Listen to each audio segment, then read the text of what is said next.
These are the 12 core factors that drive compulsive behavior, and that when you understand these, but more importantly, you understand where you are with those, you will have some clarity on what is driving this behavior in the first place. The need to numb out, the want to go past 1 or 2. And it's relevant whether you were talking about alcohol or sugar or caffeine or porn or gambling or social media or work, the most acceptable addiction there is out there. So let's move on. What drives compulsive behavior?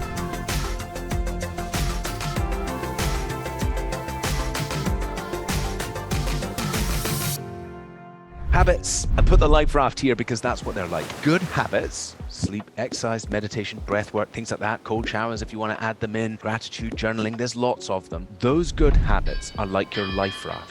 They'll give you the emergency exit. They'll give you the escape route in an emergency. So imagine an emergency, right? A loved one dies suddenly. Grief, one of the most powerful drivers of wanting to have a drink, right? Compulsive behavior. Grief is such a powerful emotion. And so if you don't have good habits, the life raft, the chance of you surviving it is much, much, much less. And if you do have your good habits and your habits are intact, then you've got this life raft, this chance of survival. Of course, a life raft doesn't guarantee that. And if the other factors are too great and all of those things and you haven't really done all the work, the life raft is still not going to save you. But good habits is really the life raft preventing that compulsive behavior. Next, emotional regulation. We touched on that with grief, understanding your emotions, processing your emotions, crying your eyeballs out when you need to, being able to converse about describing your emotions. Tools like a wonderful, wonderful tool in CBT called focusing, which actually makes you create the image and the shape and the feeling of an emotion. And by doing that, you understand and are able to process it through your body greater. So this is something really powerful. I think I'm almost every single presentation and things like that, I have to mention this, but I'm going to name drop it again. When I met the Dalai Lama, what I got to understand is one of his greatest agendas, one of the big things that he pushes out into the world is that if we could teach our children to understand their emotions, then this is how we change society. Such a simple factor. And guess what? Kids don't do as we say. They do as we do. So it's up to you to lead by example, to go digging in there, understand these emotions, process them, communicate them, talk about them with your kids. That is how we will create massive change. Self-esteem goes without saying, but this comes into all sorts of factors with your self-esteem, your belief about yourself. Remember we talked about those beliefs? We've got to get those beliefs to be strongly aligned to who you want to be and remove those patterns and those phrases and all of those things that you say to yourself that are holding you back. Self-esteem, self-worth. This is one of those self-fulfilling cycles, right? And it's a wonderful one because when you start to create change in your life, when you start to add in self-discipline and you start to change some of these things, there's a feedback loop, okay? Imagine this for a second. You're overweight, you go to the gym, you work out, and then people notice it and somebody says it. What does that do? It creates that feedback loop of self-worth. And you're like,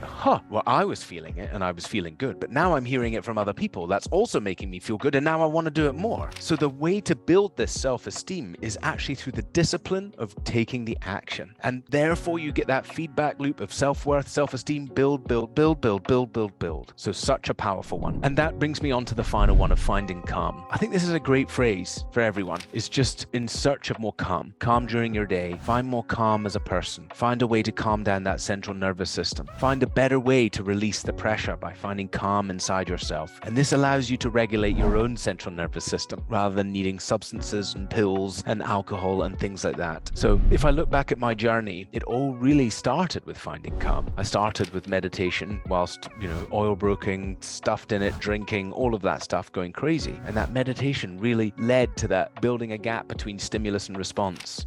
What's going on here? I think I may be drinking a bit too much. And that led to the rest of the journey, the creation of 1 year no beer, and now the creation of complete control and the impact that we're having in the world. So go in search of calm. It'll help you immensely. Thank you very much for joining me, for still staying on. And I hope that was helpful. I hope that was insightful, and just keep going. It's such a positive journey. Stay positive. That's one thing I forgot to mention is Professor B.J. Fogg at Stanford University, world leader in behavior design, behavior change. He says we change behavior by feeling good, not by feeling bad. And those blame, shame, guilt, struggle, I'm no good at this, I'm rubbish, that is what's keeping you stuck. The most important thing is to create this version of yourself where you are powerful, you can change the situation. You just need a bit of support, you need a bit of help, you need a bit of direction, you need a bit of goal setting. And that's going to enable you to make the changes you need in your life. You're just all awesome for even being on this journey. So massive respect to you for that. And thank you so much for joining the talk. All right, see you soon.